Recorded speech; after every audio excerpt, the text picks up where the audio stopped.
All right, I receive a lot of questions asking about flying with guns or just transporting guns in cases.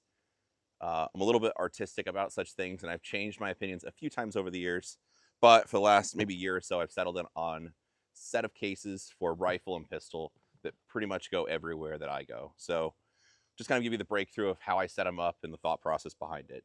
This one, to give you model numbers, it's helpful because I'm even looking at it. Pelican Storm case IM 3100 is what this one is.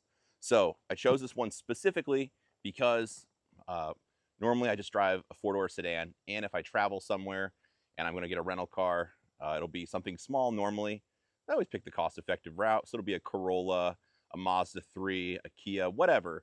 So I wanted a case that I could have a little bit, I like redundancy, so I'm going to have 2 rifles and 2 pistols with me if I'm doing a rifle class, and I don't want it to take up the entire car or something that I have to lay down the back seat. So I chose this one specifically because I can fit 2 16-inch carbines in it and handguns. It'll lay width-wise in most trunks. Again, small little details, but to me it was something specifically I wanted.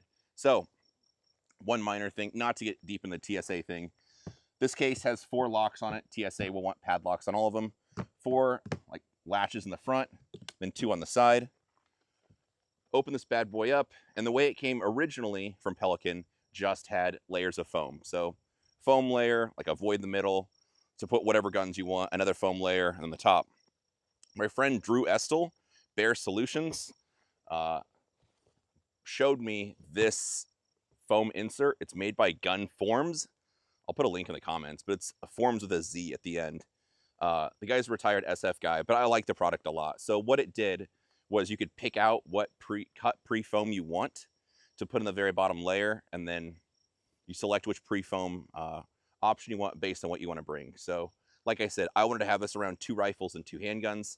So when this bad boy's closed, on the top layer, I just put a carbine. So up here, this is a 14.5 pin and weld with a Surefire RC3. And if I collapse the stock in all the way, this still fits just fine. So I can put whatever 14.5 or 16-inch gun on the top and normally have a can on it. If not, the can could be off to the side. Then under the foam, here I've kind of got room for everything I could possibly want. So a second rifle, I do that, 1 is done, 2 is one thing. So 2 handguns, magazines for the carbine, magazines for the pistol, 2 slings, because again, you know, I like redundancy. So 2 slings fit in here. I also have a little extra void that I could put whatever. Normally, I use a lot of Holosun stuff, and just their little wrenches that come with it are handy. So I normally have one for the pistol and one for the rifle optics in there, and then just whatever small parts you want. So, for example, even though I have 2 rifles, somebody else might need one. This is just a CMMG, just a bolt, just the actual bolt, not a whole carrier or anything like that. If not, you could bring along a whole carrier if you wanted to, or if you only have 1 rifle. But just small little extra parts like that's handy to have. Under the cut foam, I also have an air tag because, well, there have been times before where I get to the place and I get off the airline and I look inside on my iPhone and I determine that my bags are in a separate place that I am. Honestly, it's only happened once, but it was nice just to walk over to Delta. It was like, hey, my bag is still in Atlanta. I'm like, oh, okay, let's file a claim then. So anyway, that's the reason for that.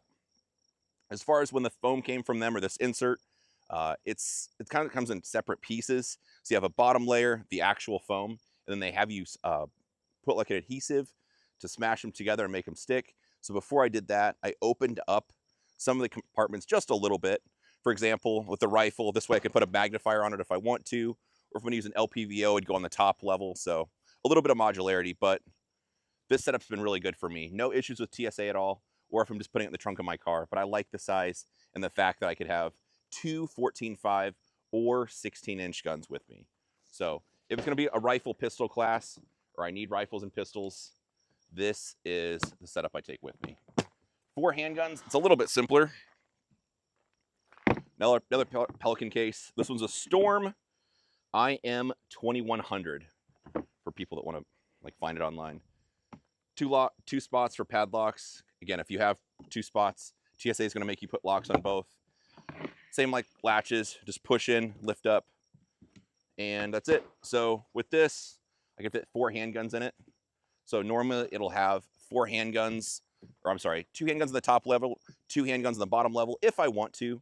Otherwise, I could put magazines on the bottom level and handguns on the top. It's just kind of preference for whatever I want.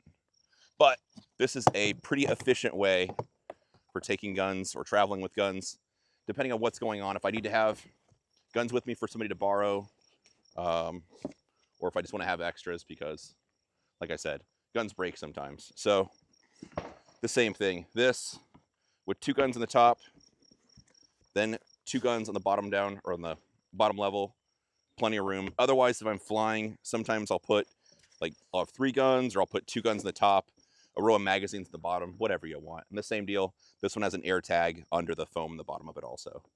But if I'm flying with handguns, this is small enough it just gets put inside of a bigger checked bag. Normally you just open the case and they'll want to see it's locked, or they'll try the locks. Depending on the airline, they normally just tape a sticker on top of this one, and that's that. So anyway, these are the main 2 cases that I travel with. If it's rifles and pistols, I'll go with this guy. Otherwise, if it's just handguns, just a smaller case like this, pistols, maybe magazines in it, you could put it in a bigger bag, and that's it. So hopefully that's helpful. I'll leave links in the description for the model numbers and that kind of stuff, and the gun forms in case you're interested in the pre-cut foam. You could do that yourself, but I think it was around 75 bucks. The owner seems super nice, just from videos I've seen of him online, and it was kind of nice just buying a pre-cut, ready-to-go solution. So appreciate you watching. I'm supposed to tell you to like, share, subscribe, and all that crap below by my videographer. If you want to do that, that's fine. If not, that's okay too. Thanks for watching.